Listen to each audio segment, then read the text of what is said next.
Sejam todos bem-vindos para a nossa aula do Pré-ENEM Legal. Hoje nós vamos ter a nossa aula 7 de Física. Eu sou o professor Hélio e nós vamos estar aqui então auxiliando vocês na aula 7 de Hidrostática, que é o tema da nossa aula de hoje para o nosso Pré-ENEM Legal. Esse assunto de hidrostática é um tema muito recorrente no Enem, então a gente precisa dar atenção a alguns conceitos que nós vamos precisar entender, a aplicação no nosso dia a dia, né? Como a hidrostática está presente no nosso dia a dia, em pequenas tarefas que a gente realiza no nosso dia a dia. Vamos ver exemplos, né, do nosso dia a dia que a gente está fazendo e vamos fazer aplicação também no conteúdo e algumas questões que caem no Enem que cobram, né, esse conceito, ok? Vamos então para o conceito de hidrostática. Vamos mostrar aqui para vocês no slide esse conceito tão importante. A hidrostática é uma área da física que estuda os fluidos, né, as propriedades dos fluidos, em repouso ou em equilíbrio. Então esse é o conceito bem simples que a gente tem que ter bem em mente. A hidrostática, ele vai estudar as propriedades físicas, né, dos fluidos em repouso ou em equilíbrio. E entre essas propriedades físicas, a gente precisa dar muita atenção nesses pontos, que são a densidade, a pressão e a força de empuxo. Esse conceito, né, esse conteúdo é muito recorrente no Enem. A questão de densidade, pressão e força de empuxo.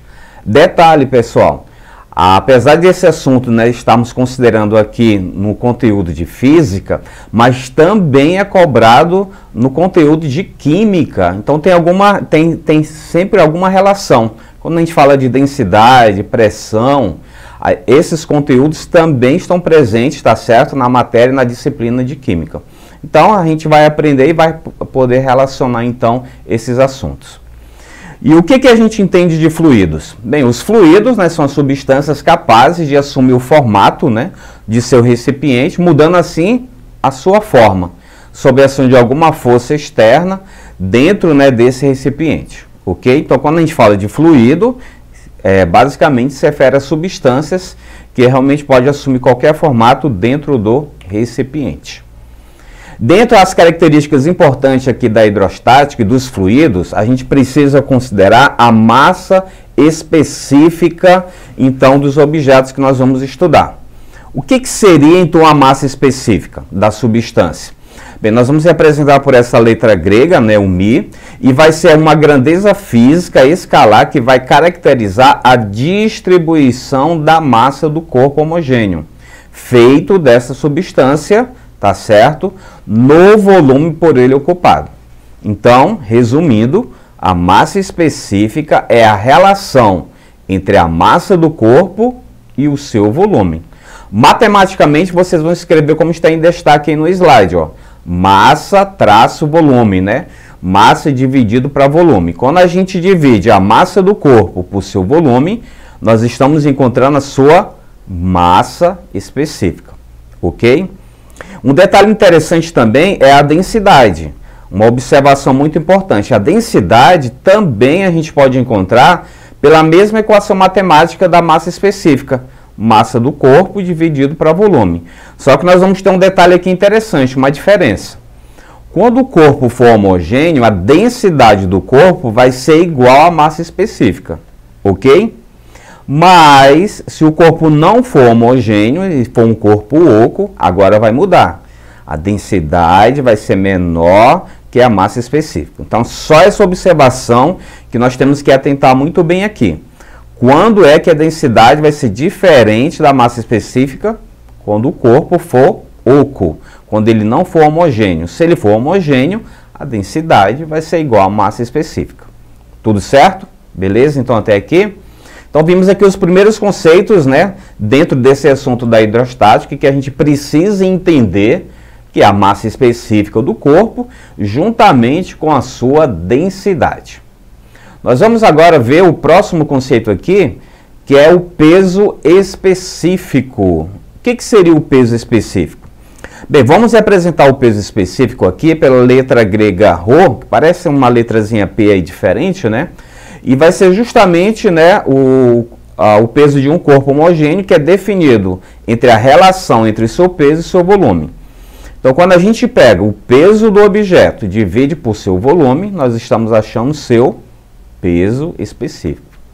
Mas lembrando que a gente pode fazer aqui uma relação, ó. Se nós substituirmos ali, né, que já que o ρ vai ser igual a peso dividido para volume, mas lembrando que a gente pode achar também, usando ali o μ, né, que é a massa específica vezes a aceleração da gravidade, olha como é que fica aqui a equação para acharmos o peso. Peso é igual a massa específica vezes o g, que é a aceleração da gravidade, vezes o seu volume, certo? Então aí a gente pode também encontrar o peso do corpo relacionando aí com o seu peso específico. Tudo bem, pessoal, até aqui? Então, um conceito simples, né, que a gente precisa entender para a gente poder resolver as questões de hidrostática. Agora vamos aqui para um conceito muito importante, que é a pressão. Notem aqui a figura. O que nós estamos observando nessas duas figuras? Bem, nós temos aqui dois pregos, né? Uma na figura A, outra na figura B, e a posição deles está invertida, né? Na primeira figura o prego está em pé e na segunda figura o prego está de cabeça para baixo. Pergunta para vocês pensarem agora. Qual dos dois pregos está exercendo maior pressão aí no aparato, aí na madeira? O que você responderia? Figura A ou a figura B? Bem, talvez você olhando ali que a figura B está de cabeça para baixo, está ocupando maior área ali, né? Talvez a gente pense que seja a figura B, mas não é. Cuidado! A pressão é definida, pessoal, com respeito à área. Quanto menor a área de contato, maior a pressão. Então é inversamente, tá certo? Proporcional. Então, na figura A, o prego vai exercer maior pressão do que na figura B. Então, a gente precisa entender esse conceito importante. Vamos lá, então, para a definição de pressão? Bem, a pressão exercida pela força que age sobre uma superfície é diretamente proporcional à sua intensidade. E o detalhe que eu falei para vocês, ó, inversamente proporcional à área da superfície, certo? Então, tá aí a equação matemática, ó. Pressão é igual a força dividido para a área. Então, note que são inversamente proporcional. Quanto menor a área de contato, maior a pressão. Quanto maior a área de contato, menor a pressão. Certo? No Sistema Internacional de Unidades, no SI, a unidade que nós usamos para pressão no nosso dia a dia é o Newton/metro quadrado, que também é denominado de Pascal, tá certo? Também a gente ouve outras unidades, como a ATM, tá certo? E assim por diante. Então, vimos aqui o conceito importante na parte de hidrostática, que é a pressão. Então, não esqueçam. Pressão é a força, tá certo, que age sobre uma superfície. E para isso a gente precisa considerar a área de contato, ok?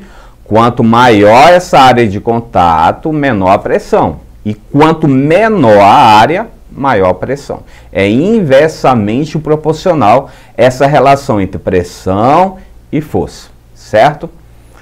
Agora, continuando aqui essa parte de hidrostática, nós vamos ver agora a questão da pressão também hidrostática. O que seria a pressão hidrostática? Bem, a pressão hidrostática, nós vamos fazer agora a relação justamente do líquido, né, tá certo? A pressão dentro do líquido, a coluna do fluido em equilíbrio, tá certo? Para que a gente possa encontrar esse valor. Tanto que a equação matemática, vocês podem ver aí no slide, é simples, ó. A pressão hidrostática, o pH, é igual ao μ, que é a massa específica, vezes o g, que é a aceleração da gravidade, vezes a altura, que vai ser a coluna, né, do líquido ali em cima do objeto, certo? Então, a pressão hidrostática ou a pressão manométrica ou a pressão efetiva é justamente essa pressão exercida pelo peso da coluna de fluido em equilíbrio. Ok? Até aqui? Então, esse é o conceito importante que a gente precisa entender. Nós podemos, então, concluir que a pressão hidrostática em um dado local da Terra vai obedecer esses pontos que estão em destaque. Primeiro, Depende da natureza do líquido, depende da sua massa específica, da sua densidade. Segundo, no mesmo líquido é diretamente proporcional à altura vertical, a H, a sua altura ou profundidade. Terceiro, ela independe da forma do recipiente, tá certo? Da área da coluna fluida e da inclinação do recipiente. E quarto, no interior do líquido homogêneo em equilíbrio é a mesma em qualquer superfície horizontal. E nós chamamos isso de superfície isobárica, porque tem pressão constante. Então, serão esses 4 pontos em destaques, então. E nós podemos calcular agora, com base nessas definições, a pressão absoluta. A pressão absoluta vai ser justamente a variação, né, da pressão final e inicial, mais a pressão hidrostática. Então, nós podemos escrever a equação matemática da seguinte forma, que a pressão absoluta vai ser igual à pressão atmosférica mais o μ vezes o G vezes o H, certo? Fazendo essa relação, nós vamos encontrar a nossa pressão absoluta, ou a pressão final. A estática dos fluidos, então, pessoal, é fundamental também para considerarmos os 3 teoremas fundamentais da hidrostática, que são chamados também de leis, que nós chamamos de teorema de Stevens, teorema de Pascal e teorema de Arquimedes. Esses teoremas são muito recorrentes também nas questões do Enem. E a gente precisa relacionar esses teoremas ou as leis juntamente com esses primeiros conceitos que nós vimos de pressão, de força, de hidrostática, certo? Vamos lá então ao conceito de cada um deles. Vamos começar pelo teorema de Stevens. Bem, o teorema de Stevens diz o seguinte, que os corpos imersos em um líquido, eles ficam sujeitos à pressão exercida por esse líquido em todas as suas direções, conforme a gente pode observar ali na figura, nas 2 figuras então. A diferença de pressão entre 2 pontos então de um líquido vai ser justamente a correspondência em relação à pressão hidrostática da coluna do líquido que existe entre eles. A diferença entre os 2 pontos, que nós vamos chamar de ΔH, vai nos dar a diferença da pressão, que nós vamos chamar de ΔP. Por isso que a equação se repete novamente, ó, é bem fácil, né? Ó, ΔP, que vai ser a variação de pressão, vai ser igual ao μ vezes G vezes ΔH. Nós já vimos essa equação, ó. Nós só acrescentamos agora ali a variação, que é ΔP e ΔH. E nós podemos escrever também, no lugar da massa específica, a densidade do líquido, né?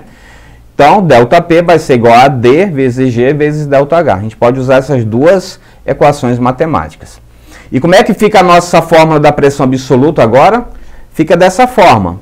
P é igual à pressão atmosférica mais D vezes G vezes ΔH. Tá certo?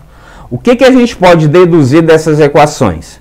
Nós deduzimos o seguinte, que a pressão de um líquido sobre um corpo imerso nele não vai depender das suas características, certo? Ele só precisa